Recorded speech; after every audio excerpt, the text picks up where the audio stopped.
Hello, you lovely lot. How are you all?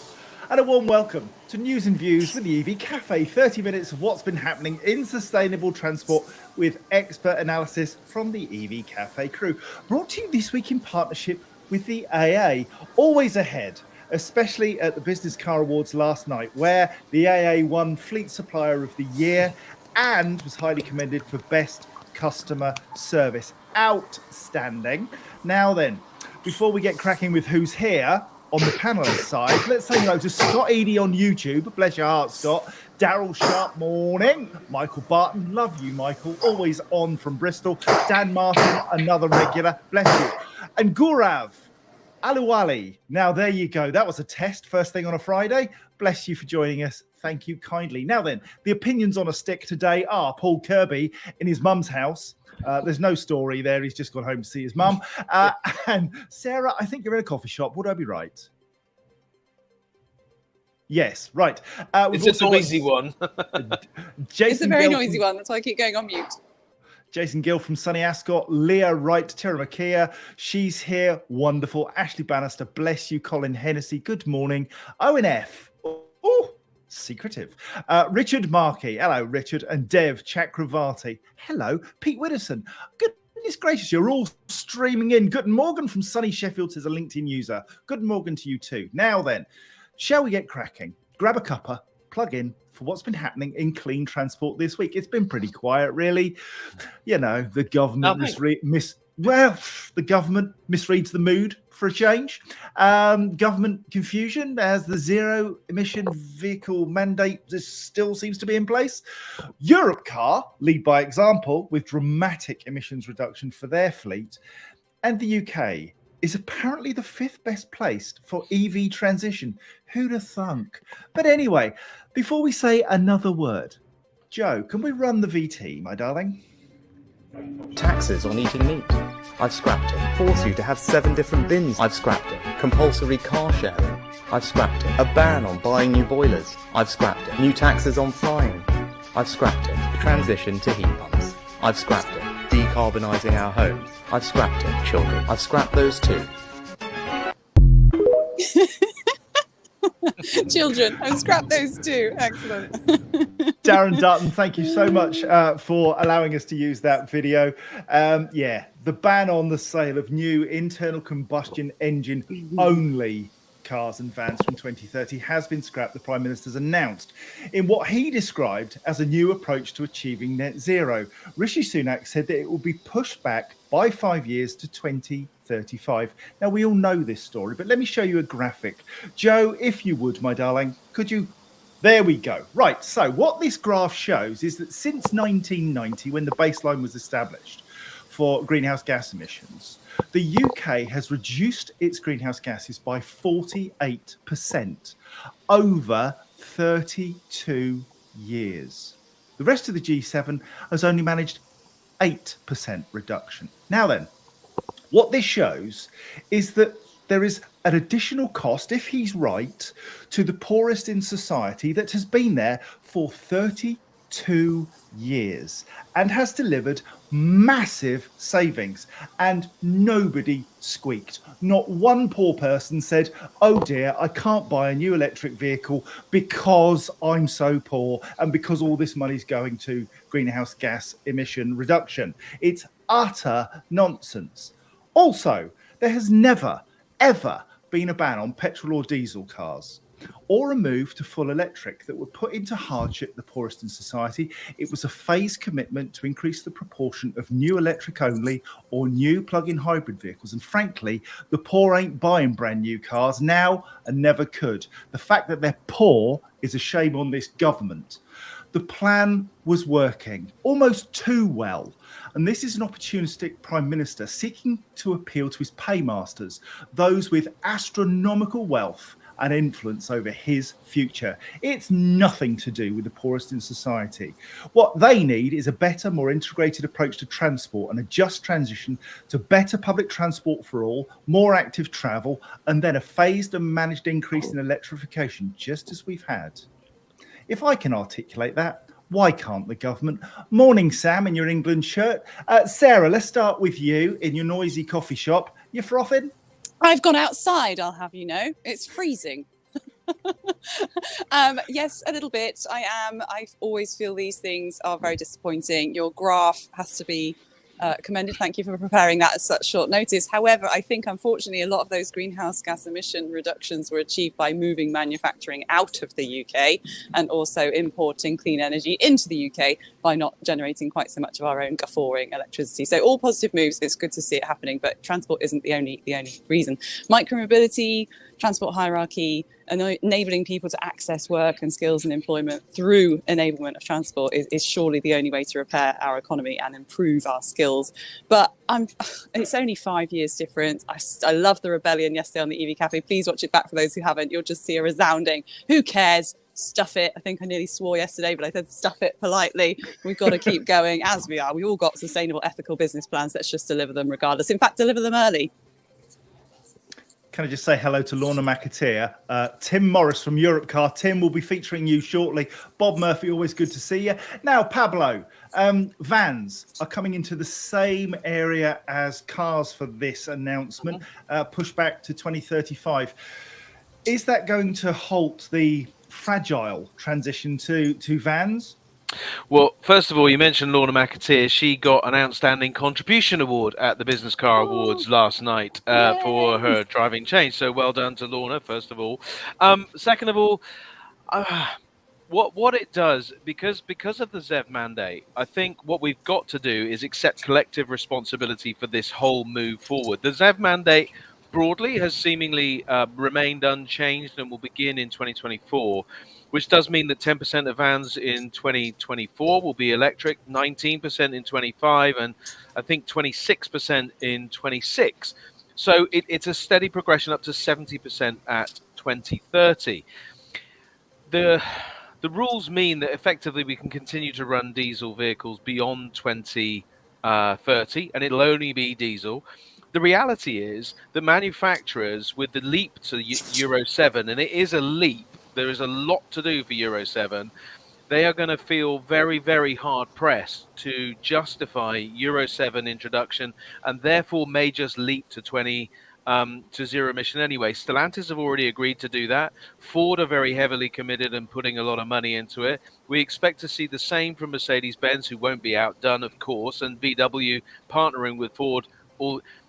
It's going to happen, and the ridiculous thing is that this is just posturing, and that's the disgraceful thing about this announcement. It is just simple posturing, to hide in, we're going to let oil and gas more licenses come, to put all of these other things in, and it's not helping the poorest, it's not helping our air quality, it's not doing anything good or positive, and that's the bit that's disgraceful, because it's shameless. And what also bothers me is that it's not only a UK problem, in that I listened to the Spanish ambassador to the United Nations yesterday, and Rishi Sunak was very quick to say, we're only aligning ourselves with Spain and Germany and Canada and so on. And the Spanish ambassador said, we're so disappointed because internally in Spain, we are working so hard to emulate what the UK has done through leadership and move to 2030. We were the benchmark. Yep. Now we ain't. We're just another also-ran, aren't we? Yeah, absolutely. Now then, Samuel, are you on the way to the rugby, dear boy? I am indeed, John. Hopefully you can hear me. Yes, indeed. I've got 3 points, 3 very quick points to make. Firstly, don't worry about the five-year deferment to 2035, because the ZEV mandate requires 80% of vehicles to be electric by 2030 anyway. Second reason, is that we're not going to have a Conservative government, we'll have a Labour government, and they'll reverse the decision anyway. And the third thing is the market will do it anyway. So actually, as Paul said, it's just a political tool. It won't make any difference, and we will crack on anyway.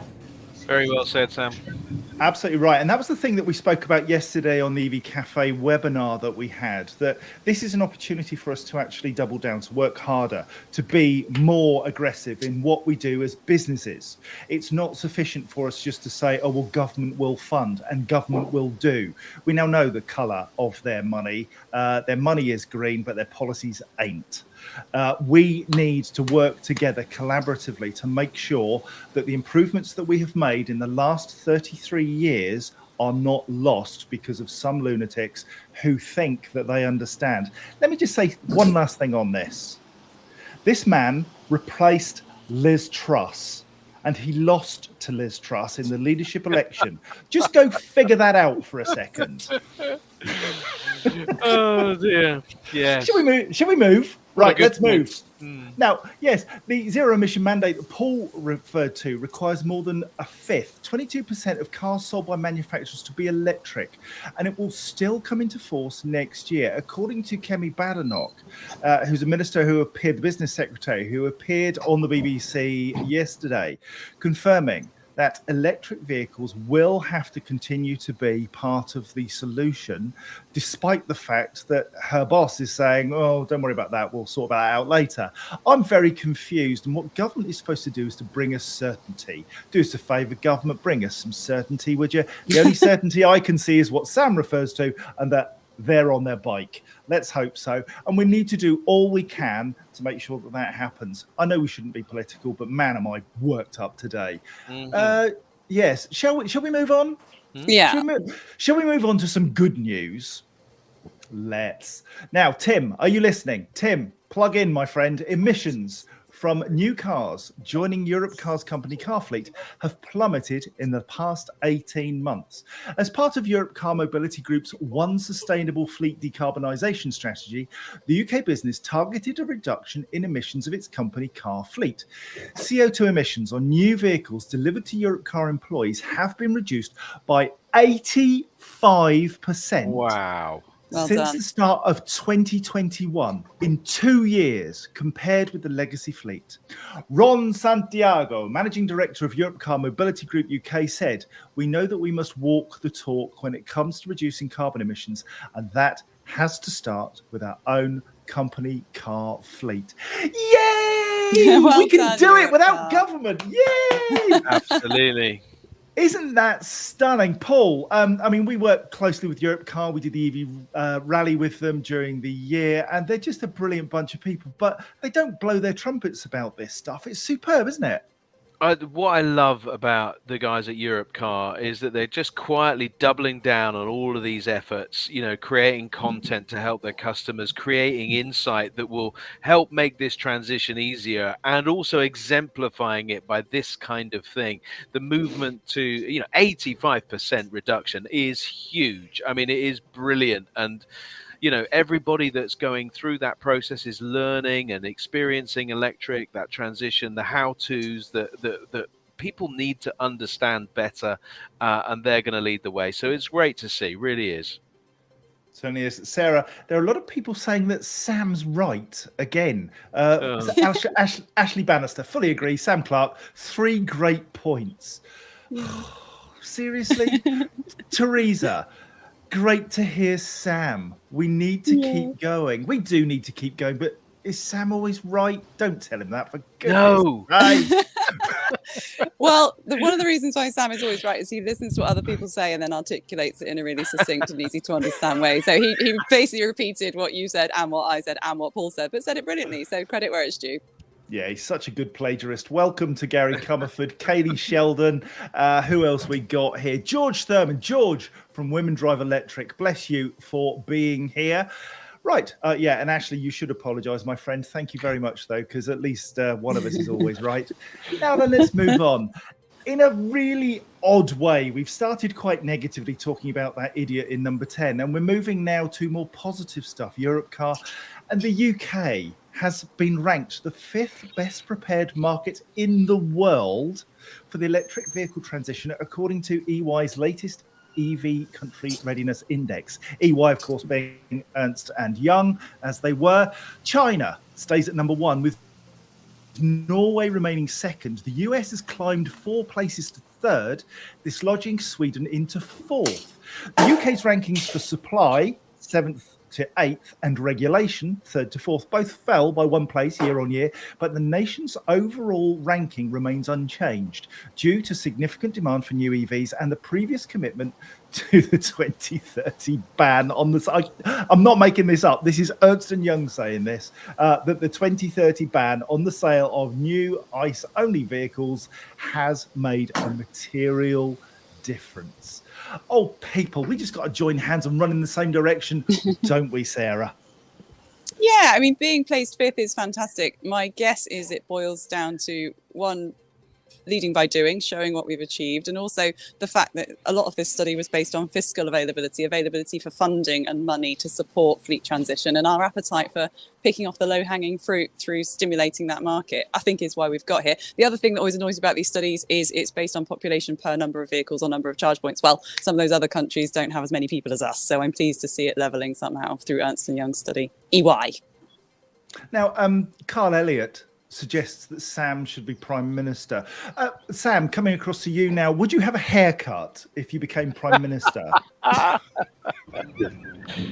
Absolutely not. I am my own person and I will do as I please. Thank you very much. Indeed. Now, Sam Grantham has joined us from... now, where's Sam Grantham from? Let's have a think. Hey. Anybody know? Falklands. He's one. from the Falklands. That's Always welcome, Sam. Good morning. Let me ask you a question, general question, and please answer this in the chat box if you wouldn't mind. What will you do differently as a result of this week? Let's start with Paul. What will you do differently as a result of this stuff that's kicking around? Work harder. I might actually vote for somebody that is not, that is not going to agree with that, because that's going to it's made me froth. Not because actually it's going to make a material difference, but because of the way that we've got to think and now work in a different way to promote specifically the Z mandate and do things like that, so that we continue on the traction that we've got. That's probably what I will do differently. Work harder. Well, it's about bloody time. Sarah. Something had to make me.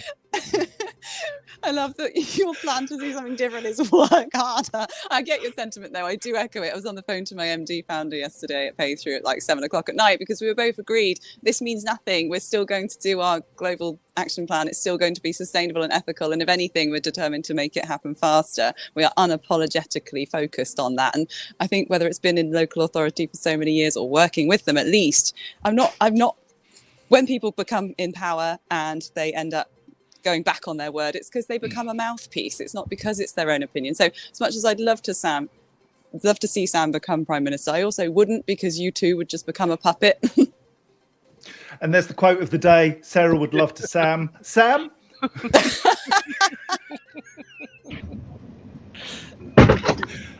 Yeah. Sarah's offered herself to you. What are you going to say now?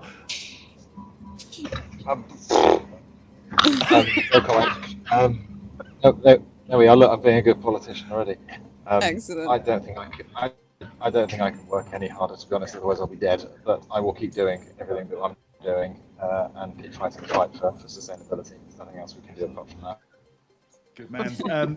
EV Bino says he's going to do nothing differently, and I think that's probably understandable. I take Paul's point. I think that we need to keep doing the things that we've been doing for 33 years that have proved to work. We're getting better, cleaner, efficient systems. Paul?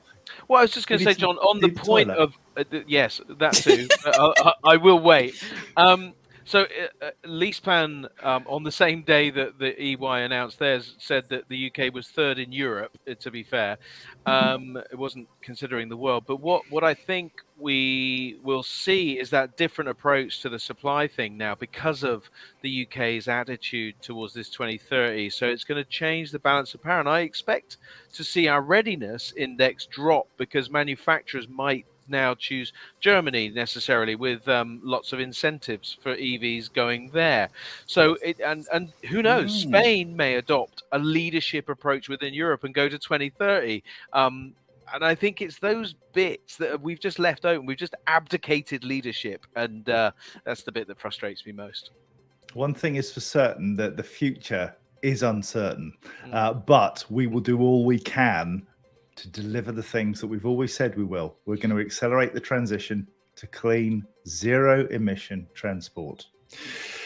Now then, if you've got any views on the news and the things that we do and the things that we say and how we say it, would you do us a favour and drop us a line at hello@evcafe.org, because we are very keen to hear what you have to say. Next week, we have a Partners Day where we're getting together with our partners, our sponsors, some friends of the organisation too, to talk about how we do things better. But your views need to count too. So if you would, email us at hello@evcafe.org and let us know about the things that we do, the things that work for you, and the things that you think we could change to make things better, to have greater reach, to get our messages across stronger. Tell us, because we desperately want to be part of this change. We're going nowhere. We need to do stuff better. Now then, if you've got any clean transport, PR or news stories you'd like us to cover, you can also send those to hello@evcafe.org. That's hello@evcafe.org. Until next Friday, it's goodbye from me. It's goodbye from Sam. Thank you for wearing the rose so beautifully, darling. Goodbye from Sarah. Goodbye from train station again. Shocker. And Pablo. See you, everybody. This has been an EV Cafe. Bye, everyone. Whoa, whoa, whoa! Whoa, whoa, whoa! What the heck? This has been an EV Cafe production brought to you by the AA, so much more than just breakdown. Thank you, Joe, for all the support you give us as our producer and bringing in the titles early. Other sustainability news services are available, but this is just Butter! The EV Cafe is truly blessed. Thank you, Sarah, to be partnered with Geothermal Civil Solutions, the AA, Churchill Insurance, Plug Me In, Spiri, Hydrock, Interval, Kersha, and McIntyre Hudson. We are the EV Cafe, supporting and possibly leading the transition to clean transport. Enjoy the rest of your day, your weekend, wherever it takes you. Stay positive, people. Till next Friday. Bye. Bye.